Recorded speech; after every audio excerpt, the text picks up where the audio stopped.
This is what it looks like when you breathe 40 times a minute, have an oxygen level that's dipping well below 80. This is what it's going to look like. I hope that the last moments of your life don't look like this.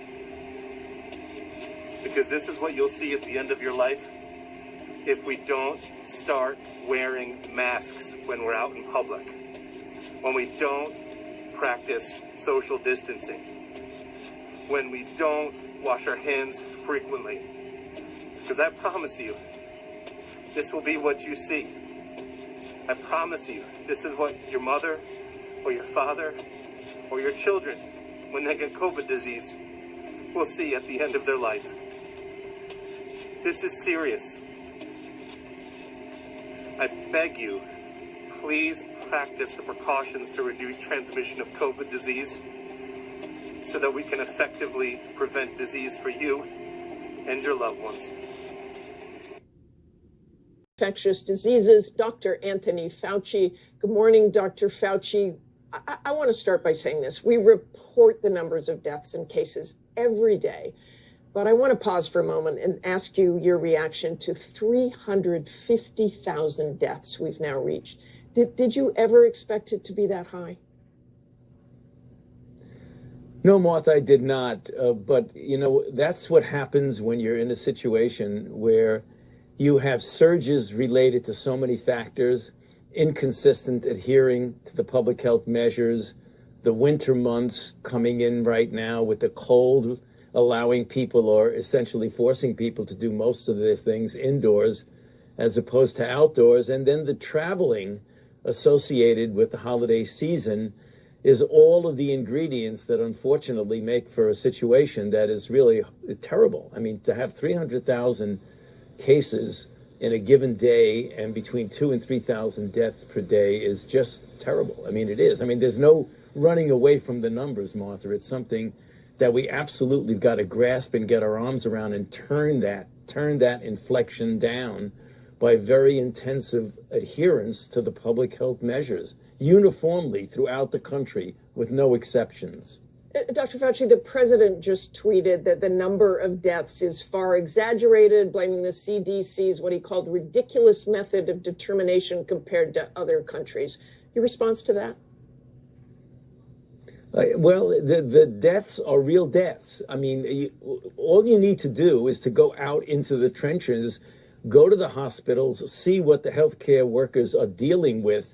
They are under very stressed situations. In many areas of the country, the hospital beds are stretched. People are running out of beds, running out of trained personnel who are exhausted right now. That's real. That's not fake. That's real.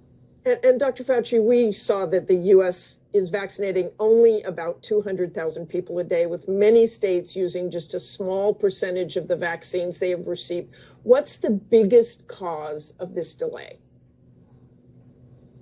Well, I think it's just trying to get a massive vaccine program started and getting off on the right foot. There have been a couple of glitches. That's understandable. I think the important thing, Martha, is to see what's happening in the next week to week and a half, because the original projection that General Perna, who's in charge of the actual ultimate shipping and distribution, there's allocation, there's shipping, there's distribution, and then there's putting it into people's arms.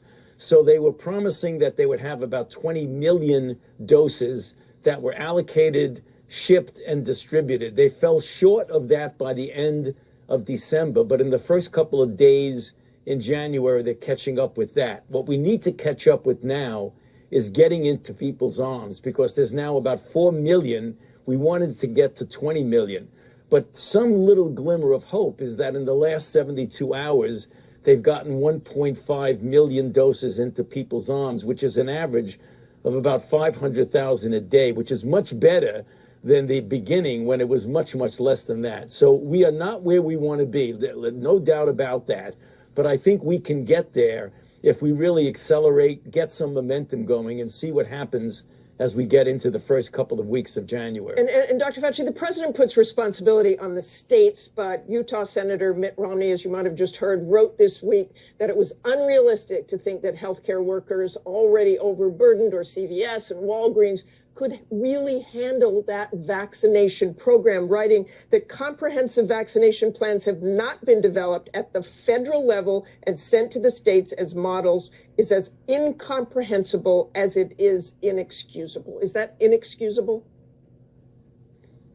Well, what we need to do, Martha, is we've got to get interaction between the federal government and the states. To say the federal government should do it themselves, that'll never happen. To just leave the states on their own without any help, without any instruction, without any resources is going to be tough. You've got to have a combination of both. You have to have a real interaction, a real partnership between the federal government and the states.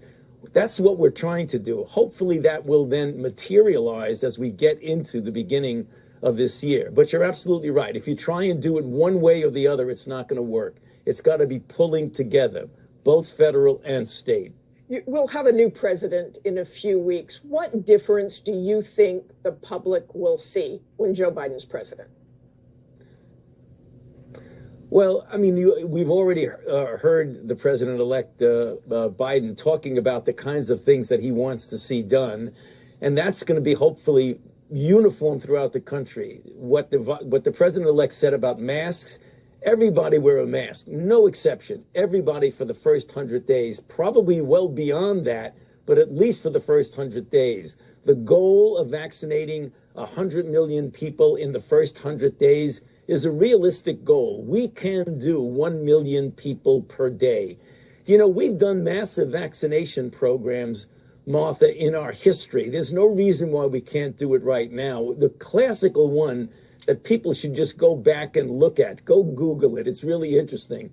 In 1947, when there was a case of smallpox of an American who was vacationing in Mexico, came back to New York City and infected a group of people. There were a total of about 12 hospitalizations and 2 deaths. New York City, in March and April of 1947, vaccinated 6,350,000 people, 5 million of which they did in 2 weeks. I was a 6-year-old boy who was one of those who got vaccinated. So if New York City can do 5 million in 2 weeks, the United States can do 1 million a day. We can do it. We'll hope that happens, Dr. Fauci. We've heard about this new strain, this new variant.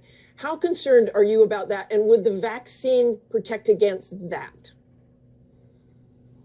Well, let me tell you what we know about that, Martha, and we'll get more information because we'll be studying it ourselves, because as you know, that mutant is already here in the United States, has been well reported. The Brits have a lot of experience with it. They tell us that it is a mutant that seems to spread more easily. Namely, it is more contagious going from one person to another. But what they tell us is that it is not more virulent. In other words, it doesn't make people more ill or cause more death. And it doesn't appear to evade or elude the protection that you would get from the antibodies that are induced by the vaccines that we're currently using. That's what they're telling us. They know what they're doing. I believe them, but we're going to look at it ourselves. We have a lot of people right now carefully looking at each of those. And Dr. Fauci, we have just a couple of minutes here. You have predicted that things could be back to normal by next fall. Does that count on herd immunity from 75 to 80% of the population before things are back to normal? And you heard those reports about some healthcare workers aren't even taking the vaccine. Yeah, it is totally going to depend on the uptake of vaccines. If we get 70 to 85% of the population vaccinated, and we start, right now we're getting the people who are in the priority groups. By the time we get to the end of March, the beginning of April, I would have hoped that we would have taken care of all of those priority and have what I call open season on vaccines. Namely, anybody who wants a vaccine can get a vaccine. If from April, May, June, July, and August, we do the kind of vaccine implementation that I'm talking about, at least 1 million people a day and maybe more, by the time we end the summer and get to the fall, we will have achieved that level of herd immunity that I think will get us back to some form of normality and maybe quite normal. Okay, we'll all hope for that in the new year. Thanks for joining us this morning, Dr. Fauci. Good to be with you, Martha.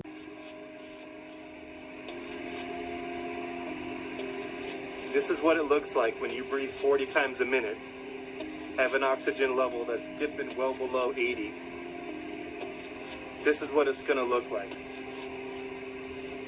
I hope that the last moments of your life don't look like this. Because this is what you'll see at the end of your life if we don't start wearing masks when we're out in public. When we don't practice social distancing. When we don't wash our hands frequently. Because I promise you, this will be what you see. I promise you, this is what your mother or your father or your children, when they get COVID disease, will see at the end of their life.